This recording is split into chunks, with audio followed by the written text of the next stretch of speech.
اعوذ باللہ من الشیطان الرجیم بسم اللہ الرحمن الرحیم اللہم صلی علی سیدنا مولانا محمد وعلی آلہ وصحبہ وبارک وسلم۔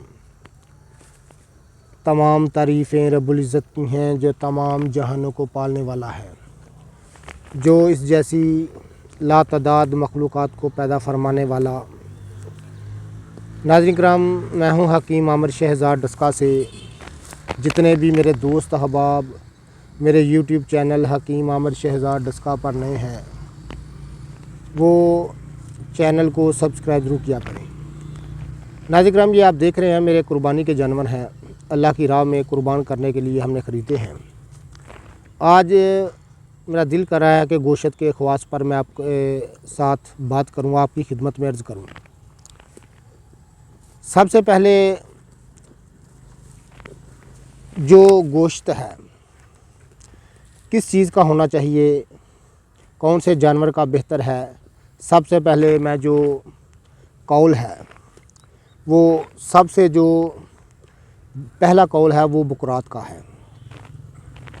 حکیم بکرات فرماتے ہیں کہ چوپایوں میں سے سب سے بہتر جو گوشت ہے وہ بھیڑ کا ہے یا بکرے کا ہے، لیکن اس میں وہ ہونا چاہیے جو بالکل نوخیز ہو، بالکل جوان ہو، بوڑھا جانور نہ ہو۔ اور حکیم جو بکرات ہیں وہ فرماتے ہیں کہ بھیڑ تندرست جو نوجوان بھیڑ ہے اس کا گوشت مقوی با،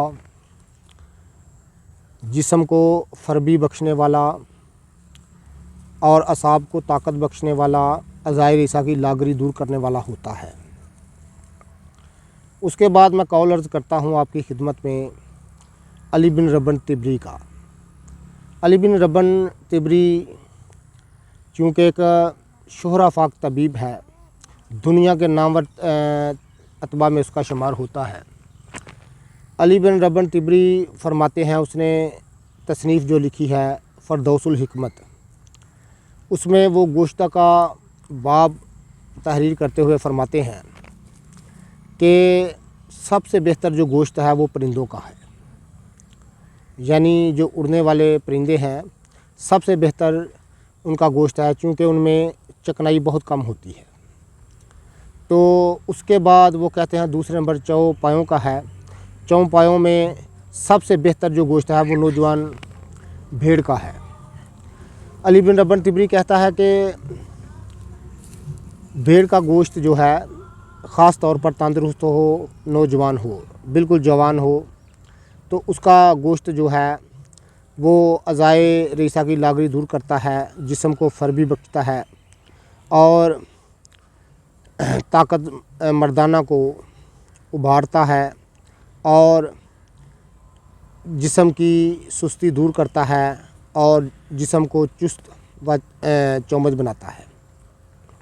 اس کے بعد میں قول، یہ آپ دیکھ رہے ہیں میرے پیچھے میرے قربانی کے جانور ہیں۔ اس کے بعد میں قول عرض کروں گا ابو بکر محمد بن زکریا رازی کا۔ وہ گوشتوں کا بیان کرتے ہوئے علی بن رازی کہتا ہے کہ سب سے جو بہتر گوشت ہے وہ نوجوان بھیڑ کا ہے۔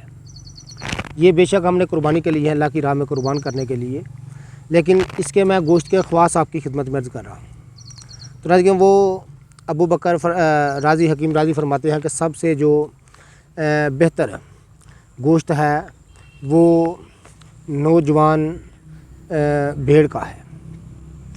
اس میں اس کی وجہ رازی نے بتائی ہے، حکیم رازی نے، وہ کہتا ہے اس میں غلاظت بہت کم ہوتی ہے، خاص طور پر جانور تندرست ہو اور اس میں کوئی بیماری نہ ہو اور جوان ہو، اس میں غلاظت بہت کم ہوتی ہے، تو اس کا گوشت جو ہے وہ خون کو غلیظ نہیں کرتا۔